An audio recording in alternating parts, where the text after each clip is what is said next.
sumala ni San Mateo.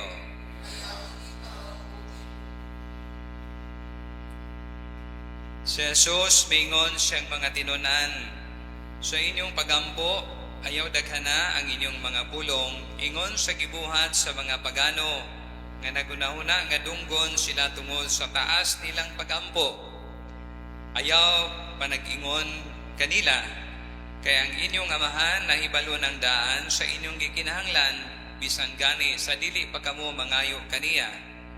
Ingna niini pagampo, amahan namo nga naa sa langit, simbahon unta ang ngalan mo, maghari kaunta ka namo. Ug tumanon ang imong pagbuot dinhi sa yuta, ingon nga gituman kini didto sa langit. Ihatag ka namo ang kalanon nga among gikinahanglan karong adlaw. Ug pasayloa kami sa among mga sala, ingon nga gipasaylo namo ang nakasala kanamo. Ayaw kami itugyan sa malisod nga pagsulay, luwasahin noon kami sa daotan. Kay kung pasayloon ninyo ang nakasala kaninyo, pasayloon usab kamo sa inyong amahan nga atuwa sa langit. Apan kung dili ninyo sila pasayloon, dili usab kamo pasayloon sa inyong amahan nga atuwa sa langit. Ang Ebanghelyo sa Ginoo.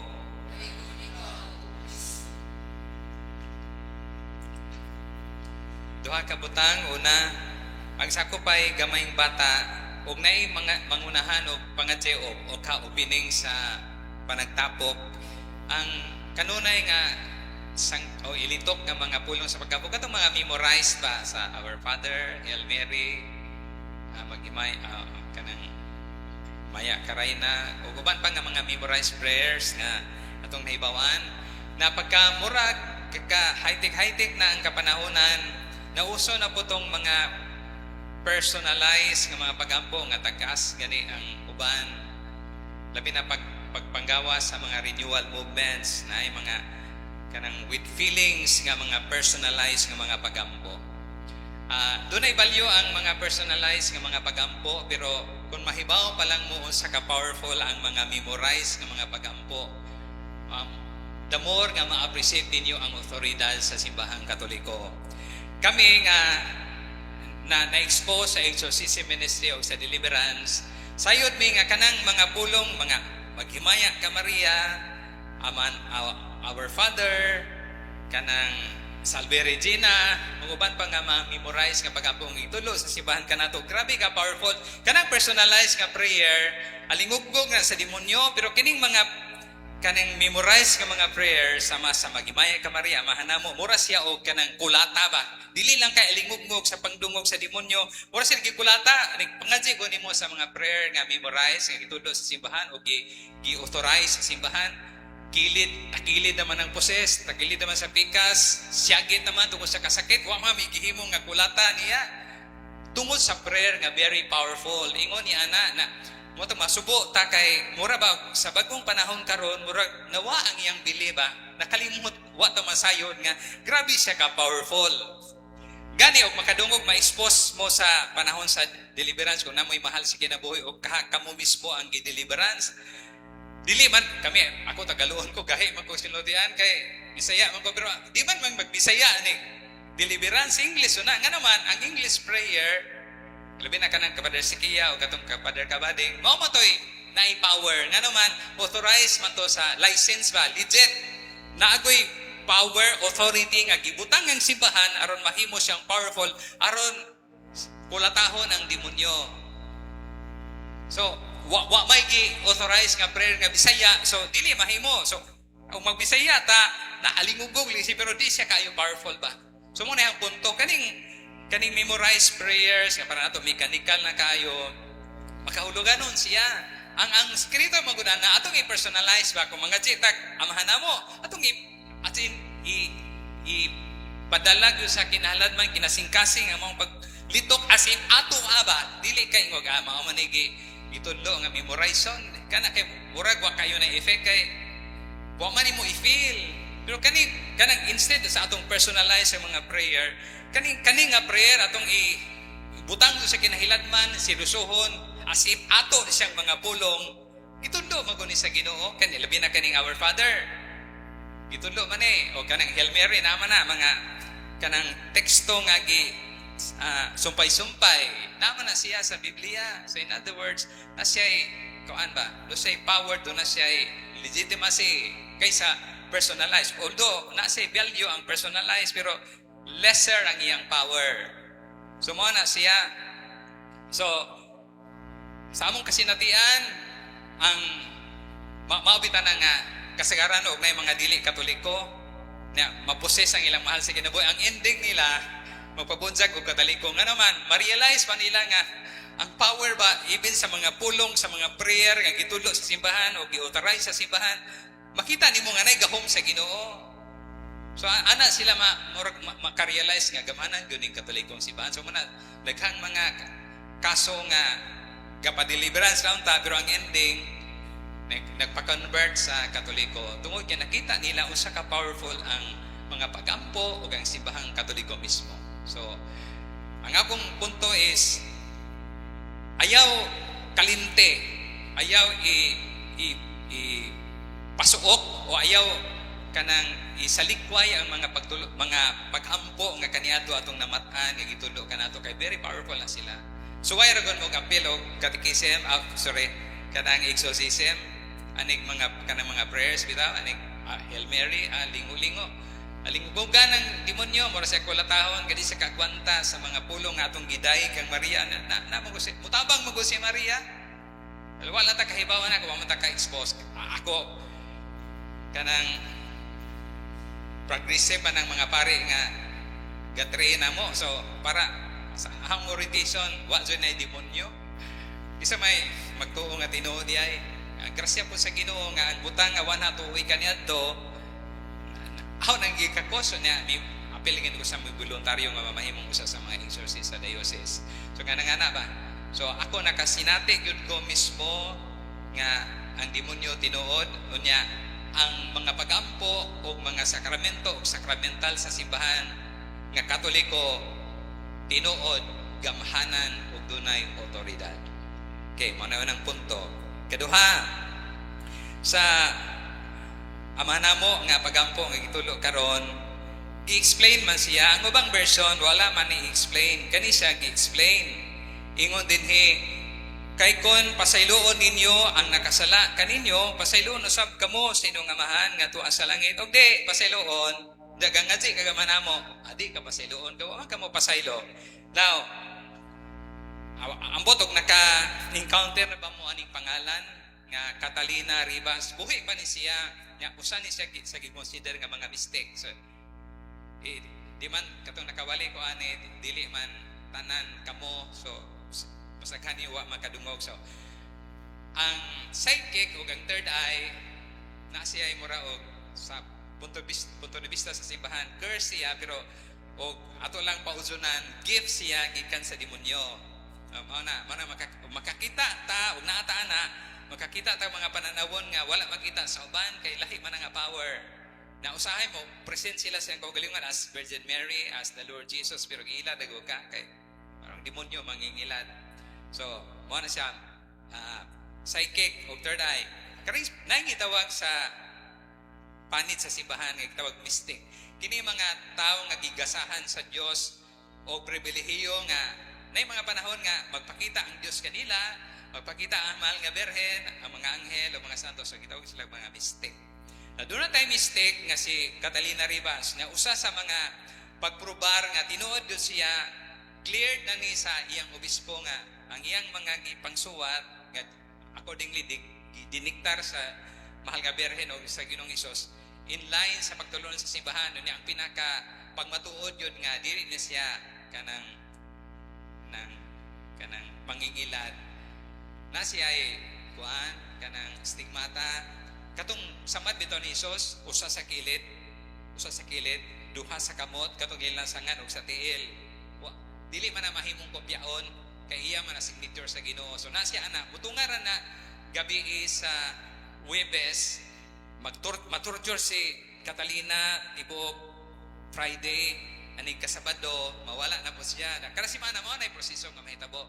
So mo na pagmatuod nga legit so ni siya na Usang adlaw gi-explainan siya sa mahal nga Berhen o sa Ginoong Hesus kung unsay mga panghitabo sa santos nga misa. Dili na ko mag-isgot sa ubang part sa misa. Ang ako rang isgotan nga part sa gi-reveal ni Hesus ug ni Maria kang Catalina panahon sa santos nga misa nga iyang gitambungan. Kanarang part sa Our Father kay mao man ni naa dire.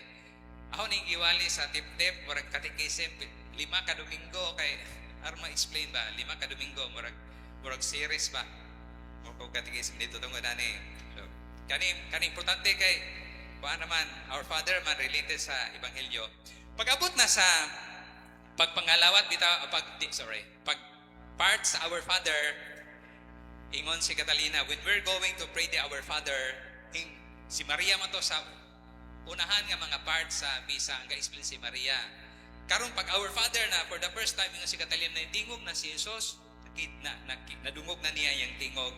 Ingon ang Ginoong Hesus pag time sa Our Father, sa time sa Bisaya nga version ha kay di na to what na in English ha. Gusto ko nga magampo ka, tingnan niya si Catalina, gikan gyud sa imong kinahiladman. Ingon ang Ginoo kang Catalina, gusto ko nga magampo ka, nga gikan gayud sa imong kinahiladman. Aning higayuna, hunahunaa ang tao o mga tao nga naghatag kanimo grabing kasakit sa imong kinabuhi. So ipa-imagine siya, isa mo itong mga tao nga naghatag nimo kasakit o kaguol sa imong kinabuhi, kanang nakaguba sa imong kinabuhi. Imagine to sila, aron sa imong imagination, imo silang gakson. Mo'y sugo ni Jesus, katong mga tao nga nag-torture nimo, imagine sila na imong imagination gaksos, imo silang gakson. Ug ingna siya sa kinasingkasing gayod. Mao ko natin paingon sa atong gi-imagine nga nag-torture na to. Sa ngalan ni Jesus, gipasaylo ko ikaw o gipanghinaot ko nga makabaton ka kalinaw. Kaning mga tao nga nakasala, kita nga mga nakasala, lumi nagbugat nga sala, di man ta magmalinawon. Bisa pag natay gitago nga kuan ka nang magitago bugat, di ta magmalinawon. So, mo ni giingon sa Ginoo, ingna siya sa ngalan ni Hesus, ipasaylo ko ikaw o ipanghinaot ko nga makabaton kag kalinaw. Nya, di gipadugang si Hesus, ingna sa ngalan ni Hesus, mangayo pud ko sa imong pasaylo o ipanghinaot nga makabaton unta ko og kalinaw. Kay kining taong di mo pasaylo ko man ni kalinaw. Kanita gikulata ka o giabuso ka. Nakay kasuko. Dumo mo kay kalinaw. Sumo na duhang punto ng ingon ni Jesus.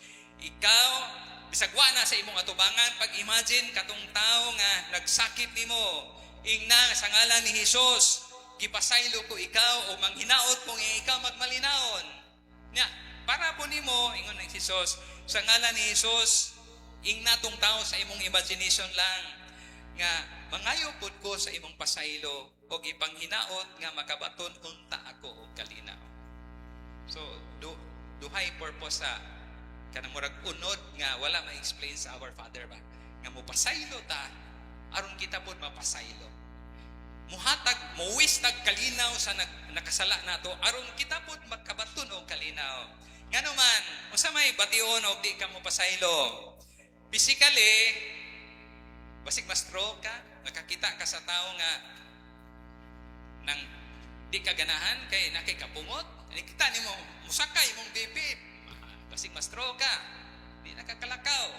Sa ato pa physically, og di ka mo pasaylo, di ka magmalinawon, makakita ka niya, posible kang heart attack. Psychologically, ma-stress man ka. Hindi ka ma-stress. Pag unahuna ka to tawhana, ma-stress ka. So, wakay kalinaw, di ka katog, gusto ka manimaos.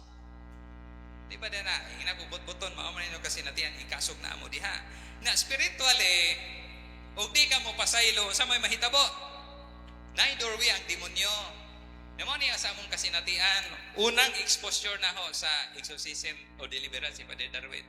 Kaso nga dunay pagdumot, dunay kasuko nga naman, gi-abandon, bata pa siya, gi-abandon siya sa parents.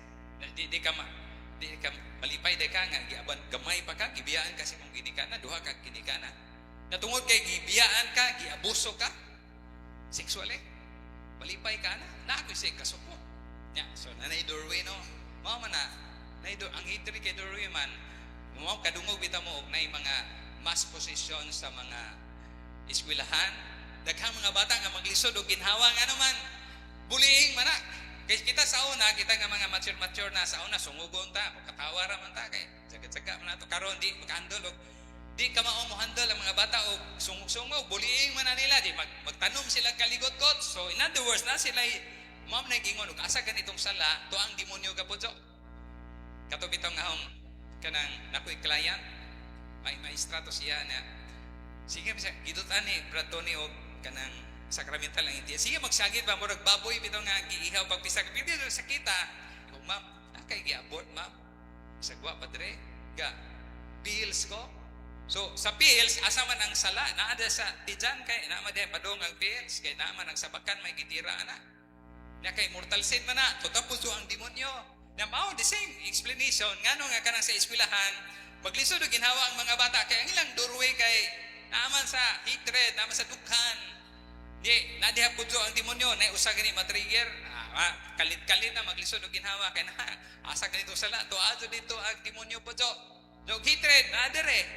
Ana ga pudyo ang demonyo. Mao na nga wa tay pasaylo.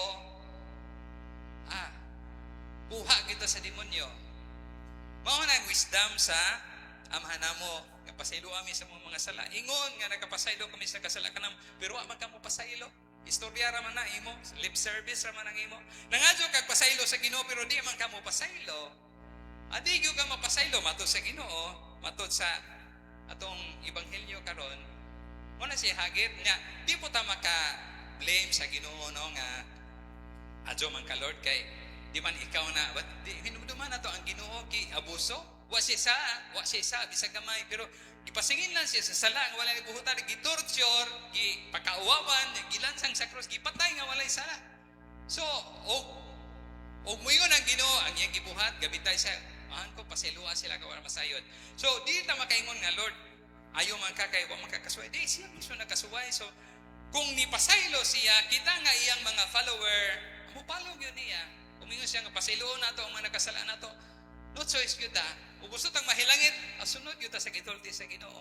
Mo na nga, there's kanang kagawasan, kalinaw, nga mahitabo, kung tinuray tang mo pasaylo. Physically, dili na tama, hadlok nga ma-stroke, kung ma-heart attack.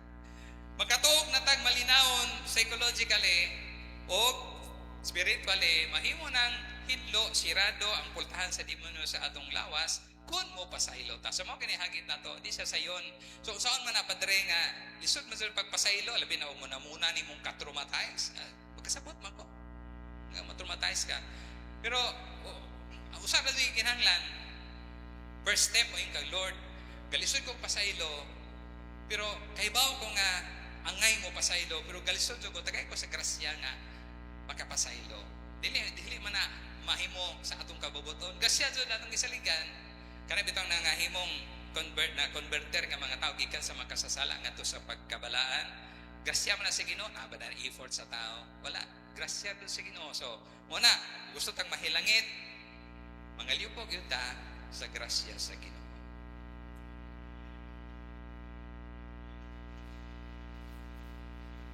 Palihog manindog